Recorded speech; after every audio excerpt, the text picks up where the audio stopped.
మనం ఏర్పాటు చేసుకున్న ఈ మండల మీటింగ్ ఏంటంటే బాబు బాబు షూరిటీ మోసం గ్యారంటీ. అసలు ఆ సెంటెన్స్లోనే ఉంది కదా మొత్తం మీనింగ్ అంతా.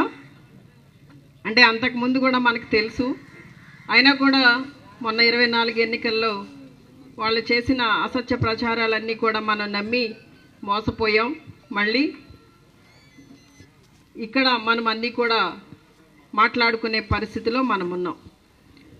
అయితే ఈ రోజున ఈ కూటమి ప్రభుత్వం అధికారంలోకి వచ్చి సంవత్సర కాలం అవుతున్నప్పుడు ఈ సంవత్సర కాలంలో వాళ్ళు ఏం చేశారన్నది మీ అందరికీ తెలుసు. మనం 5 సంవత్సరాలు మనం అధికారంలో ఉన్నప్పుడు మనం ఏం చేశామన్నది ఒక్కసారి మీ అందరికీ కూడా జ్ఞాపకం చేయాలని చెప్పి నేను అనుకుంటున్నాను.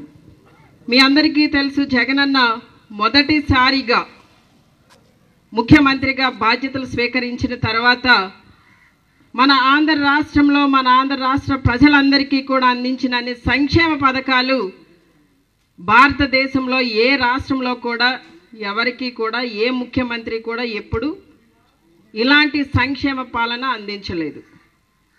అది మనందరికీ తెలిసినా కూడా మనం ప్రజల్లోకి సరిగ్గా తీసుకువెళ్ళలేకపోయాం. జగనన్న ఎన్నికల సమయంలో ఇచ్చిన హామీలు, ఇవ్వని హామీలు కూడా 5 సంవత్సరాల కాలంలో నెరవేర్చి ప్రజలందరికీ కూడా చాలా దగ్గరయ్యారు. అయితే జగనన్న ముఖ్యమంత్రిగా బాధ్యతలు స్వీకరించి ఒక 6 నెలల కాలం గడిచిన తర్వాత ప్రపంచవ్యాప్తంగా మన ఆంధ్ర రాష్ట్రానికి ఒక్కటే కాదండి, మన భారతదేశానికి ఒక్కటే కాదు, ప్రపంచవ్యాప్తంగా కరోనా విపత్తు అనేది ఒకటి వచ్చింది. అప్పుడు చాలామంది తెలుగుదేశం పార్టీకి సంబంధించిన నాయకులు సోషల్ మీడియాలో ఇదేదో జగనన్న ఆంధ్ర రాష్ట్రానికి ముఖ్యమంత్రి అయ్యారు కాబట్టి ఈ విపత్తు వచ్చింది అన్నట్టు మాట్లాడారు. చాలా దారుణంగా ట్రోల్ చేశారన్నమాట.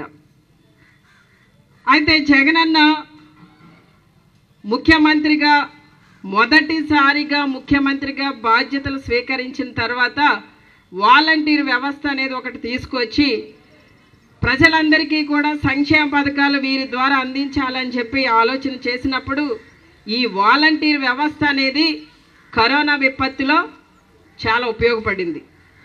ఎవరి క్లస్టర్లో ఎవరికి ఈ సిమ్టమ్స్ ఉన్నాయి, ఈ ఫీవర్స్ ఉన్నాయి, వాళ్ళందరినీ ఐడెంటిఫై చేసే విషయంలో ఈ వాలంటీర్స్ చాలా కీలక పాత్ర వహించారు. ఆ రోజున వారందరినీ ఐడెంటిఫై చేసి క్వారంటైన్ సెంటర్కి పంపించే వాళ్ళని క్వారంటైన్ సెంటర్కి పంపించారు, లేదా హాస్పిటల్కి పంపించాలనుకున్న వాళ్ళని హాస్పిటల్కి పంపించడం జరిగింది.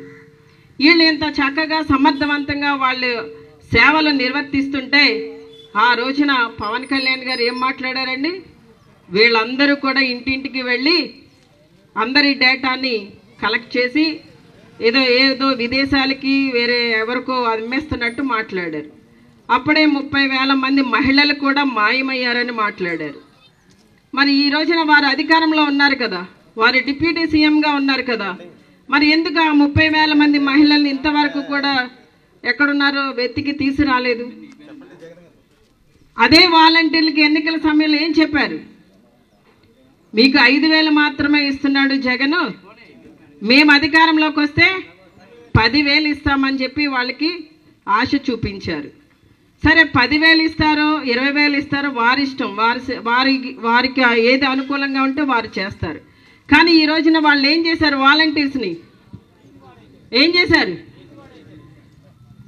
మనం 5,000 గౌరవ వేతనం ఇచ్చి వాళ్ళని గౌరవప్రదంగా గౌరవించి వారితో ప్రజలకి సేవ చేయించాం. 10,000 ఇస్తామని ఆశ చూపించి ఈ రోజున వాళ్ళని మోసం చేసి వెన్నుపోటు పొడిచి వాళ్ళ కడుపు కొట్టారు. పాపం ఈ రోజున మన వాలంటీర్స్ అందరూ ఎక్కడున్నారో ఏమైపోయారో మనం వెతుక్కునే పరిస్థితి. అలాంటి భయంకరమైన పరిస్థితికి వాళ్ళని తొక్కేశారు. ఈ రోజున ప్రతి ఒక్కరికి గుర్తొచ్చేది అమ్మఒడి అనగానే ఎవరండి? అమ్మఒడి అనగానే ఎవరు? జగనన్న గుర్తొస్తాడు. ఆరోగ్యశ్రీ అనగా ఎవరు గుర్తొస్తారు? రాజశేఖర రెడ్డి గారు గుర్తొస్తారు. ఉచిత విద్యుత్ అంటే ఎవరు గుర్తొస్తారు? రాజశేఖర రెడ్డి గారు గుర్తొస్తారు. ఫీ రియంబర్స్మెంట్ అంటే ఎవరు గుర్తొస్తారు? రాజశేఖర రెడ్డి గారు.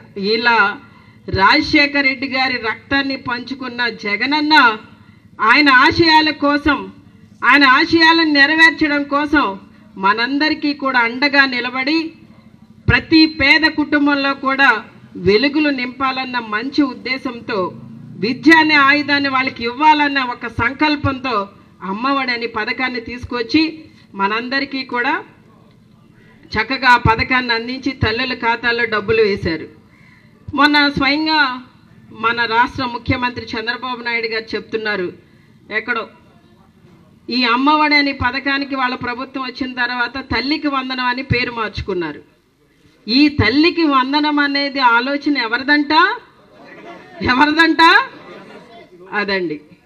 అంటే ఈ రోజున 5 సంవత్సరాలుగా అమ్మఒడి అందరికీ అందించిన జగనన్నది అది ఒక సంకల్పం అయితే, ఆలోచన వాళ్ళ అబ్బాయిదేనా అని చెప్పుకోవడం కొంచెం హాస్యాస్పదంగా ఉంది.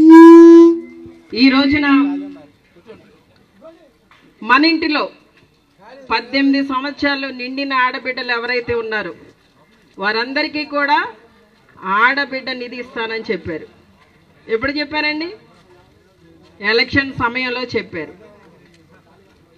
సంవత్సరం అయిపోయింది, ఒక్క ఆడబిడ్డకి కూడా ₹1 రాలేదు. మనం రైతన్నలందరికీ కూడా ఏమి ఇచ్చేవాళ్ళం? రైతు భరోసా పథకాన్ని ఇచ్చేవాళ్ళం. మనం ఆ రోజున 13,500 రూపాయలు ఇస్తే మేము 20,000 ఇస్తామన్నారు. 20,000 ఇచ్చేది ఎవరికి? 1 ఎకరం ఉన్న వాళ్ళకా, 2 ఎకరాల, 5 ఎకరాల, 20 ఎకరాలు, లేకపోతే 100 ఉంటే 100 ఎకరాలకి ఇచ్చేస్తారా అనేది ఒక కట్ ఆఫ్ అనేది లేదు, ఒక క్లారిటీ లేదు. కానీ చెప్పారు, పాపం అందరూ నమ్మేశారు. ఈ రోజున ₹1 లేదు. అంటే ప్రతిదీ కూడా ఇలా చేస్తాం అలా చేస్తాం అని చెప్పి, అంటే పాపం ప్రజలు కూడా ఏమనుకున్నారంటే జగనన్న సంవత్సరానికి వచ్చి 1,50,000 ఇస్తుంటే ఈ టీడీపీ ప్రభుత్వం వస్తే 3 లక్షలు వచ్చేస్తుంది అన్నట్టు క్యాలిక్యులేట్ చేసుకున్నారు సంవత్సరానికి. అంటే డబల్ వస్తుంది అనుకున్నారు. ఈ రోజున ఏమైంది? డబల్ కాదు కదా, ఉన్నది కూడా పోయింది. అంటే ప్రజలని మోసం చేయడంలో, ప్రజలని మభ్య పెట్టడంలో, ప్రజలను వెన్నుపోటు పడవడంలో ఎవరు దిట్టండి? వారు దిట్ట. అందుకే ఆ టైటిల్ పెట్టారు మన జగనన్న.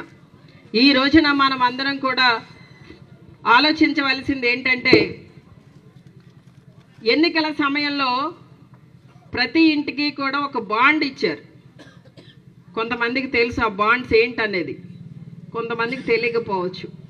ఆ బాండ్స్ మీద ఒక ప్రక్కన చంద్రబాబు నాయుడు గారి ఫోటో, ఓ ప్రక్కన పవన్ కళ్యాణ్ గారి ఫోటో, మధ్యలో ఒక మ్యాటర్ ఉందన్నమాట. ఏమని? కింద కొన్ని పథకాలు పెట్టారు. వాళ్ళు ఏవైతే పథకాలు ఇస్తామని చెప్పి హామీలు ఇచ్చారో వాడు, ఈ పథకాలకి మీరు అర్హత కలిగి ఉంటే మీ అర్హతను బట్టి మేము మీకు త్రికరణ శుద్ధితో ఈ పథకాలు అందిస్తామని చెప్పి వారిద్దరూ ఒక ప్రమాణం చేసినట్టు ఓ మ్యాటర్ పెట్టి కింద వారిద్దరు సంతకాలు కూడా చేయడం జరిగింది. అంతేకాకుండా అక్కడ లోకల్ లీడర్ ఎవరైతే ఉన్నారో ఆ లోకల్ లీడర్ వాళ్ళ ఇంటికి బాండ్ తీసుకువెళ్ళి వాళ్ళ ఇంట్లో ఎవరు అర్హత కలిగి ఉన్నారో వాళ్ళందరికీ కూడా సంవత్సరానికి మీకు ఎంత వస్తుంది, 5 సంవత్సరాలు ఎంత వస్తుందని లెక్కలు చూపించి మరీ వాళ్ళు కూడా సంతకం చేసి ఆ బాండ్ వాళ్ళకి ఇవ్వడం జరిగింది. ఈ రోజు వరకు కూడా ఆ బాండ్లో ఉన్న ఒక్కటి కూడా ఆ ఇంటికి చేరలేదు. అది వాళ్ళ త్రికరణ శుద్ధి. ఈ రోజున మనమందరం కూడా ఒకటి ఆలోచన చేయాలి.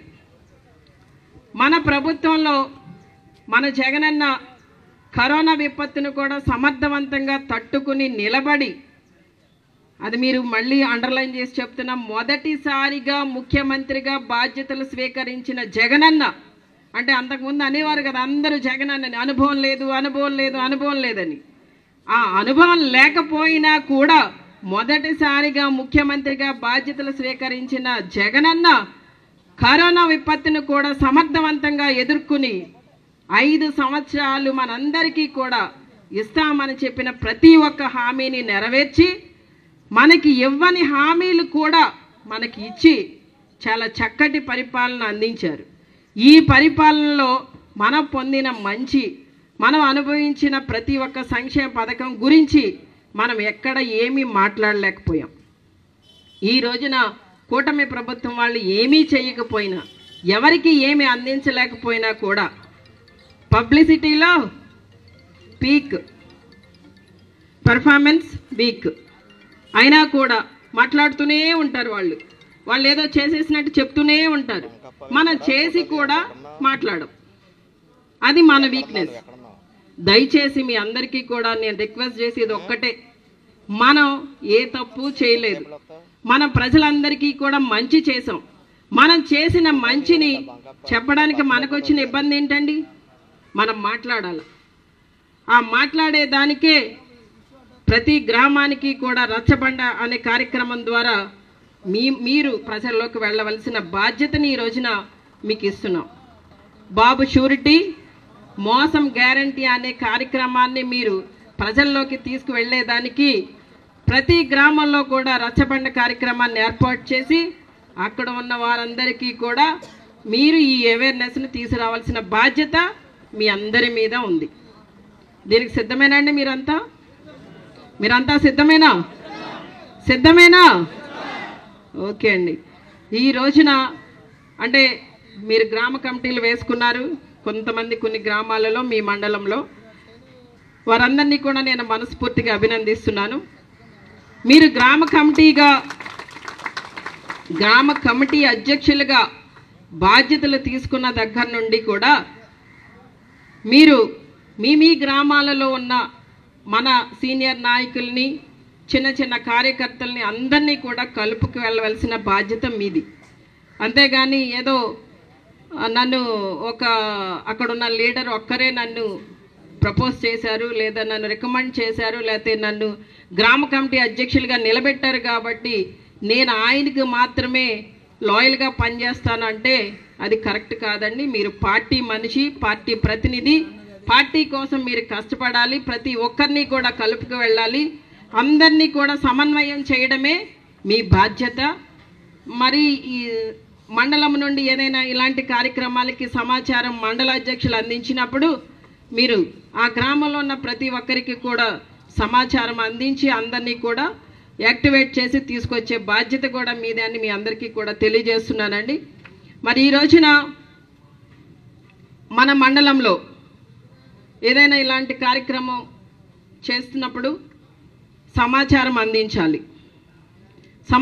అందించాలి అంటే మండల అధ్యక్షులు ఒక్కలే మీ అందరికీ, ఇక్కడ ఉన్న అందరికీ ఫోన్ చేయడం అంటే సాధ్యం కాదు. అందుకని నేను వారికి ఉన్న బాధ్యతలు కొంతమందికి డివైడ్ చేస్తున్నాను. దయచేసి సహకరిస్తారని నేను అనుకుంటున్నాను. మండల అధ్యక్షులు ఏం చేస్తారంటే మీ గ్రామాలలో ఉన్న మెయిన్ లీడర్స్కి, మీ గ్రామంలో ఉన్న గ్రామ కమిటీ అధ్యక్షులకి కాల్ చేస్తారు. ఓకే అండి? మండల అధ్యక్షుల నుండి వచ్చే ఫోన్ కాల్ ఎవరెవరికి వస్తుంది? గ్రామంలో ఉన్న మెయిన్ లీడర్ ఎవరైతే ఉన్నారో ఆయనకి, గ్రామ కమిటీ అధ్యక్షులకి ఇద్దరికి వస్తుంది. అలానే ఇక్కడ మనకు ఒక ఎంపీపీ గారు ఉన్నారు కదా, అంటే ఆవిడ లేడీ, ఆవిడ బాధ్యతలంతా కూడా వారి భర్త గారు అప్పారావు గారు తీసుకుంటున్నారు. కనుక అప్పారావు గారు ఏం చేస్తారంటే ఎంపీటీసీలుగా ఉన్న వారందరికీ, ఎంపీటీసీలుగా పోటీ చేసి ఎక్కడైనా ఓడిపోయిన మన అభ్యర్థులు ఉన్న వారందరికీ కూడా సమాచారం అందించవలసిన బాధ్యత అప్పారావు గారిది.